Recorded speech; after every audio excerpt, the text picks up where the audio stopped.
सटाणा येथे अज्ञात चोरट्यांनी घरफोडी करून सोन्या चांदीचे दागिने व रोख रक्कम असा एकूण 5,15,000 रुपयांचा ऐवज चोरून नेल्याची घटना घडली आहे।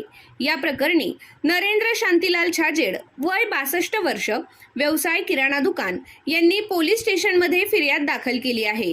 फिर्यादी नरेंद्र छाजेड हे आपल्या कुटुंबासमवेत मारवाडी कॉलनी मालेगाव रोड सटाणा येथे राहतात। ते व त्यांचा मुलगा किराणा दुकानाचा व्यवसाय करून कुटुंबाचा उदरनिर्वाह करतात। दिनांक 13 मे 2026 रोजी रात्री कुटुंबीय जेवण करून सुमारे 11:30 वाजता झोपले होते। पहाटे अंदाजे 3 ते 4 वाजेच्या दरम्यान घरातील खिडकीचा आवाज आल्याने नरेंद्र छाजेड यांना जाग आली। त्यांनी उठून पाहिले असता घरातील कपाट, ड्रेसिंग टेबल, पलंग व ड्रॉवर उघड्या अवस्थेत तसेच घरातील सामान अस्ताव्यस्त पडलेले दिसले। यानंतर त्यांनी पत्नी व मुलाला उठवून घराची पाहणी केली असता कपाटात ठेवलेले सोन्या चांदीचे दागिने व रोख रक्कम चोरीस गेल्याचे निदर्शनास आले। अज्ञात चोरट्यांनी रात्रीच्या वेळी घरफोडी करून चोरी केल्याची खात्री झाल्यानंतर त्यांनी पोलिसात तक्रार दाखल केली।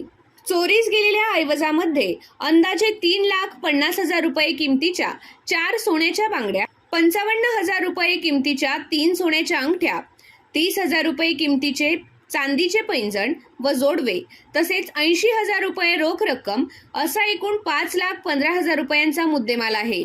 या प्रकरणी अज्ञात चोरट्यांविरुद्ध रात्रीची घरफोडी व चोरीचा गुन्हा दाखल करण्यात आला असून सटाणा पोलीस पुढील तपास करीत आहेत।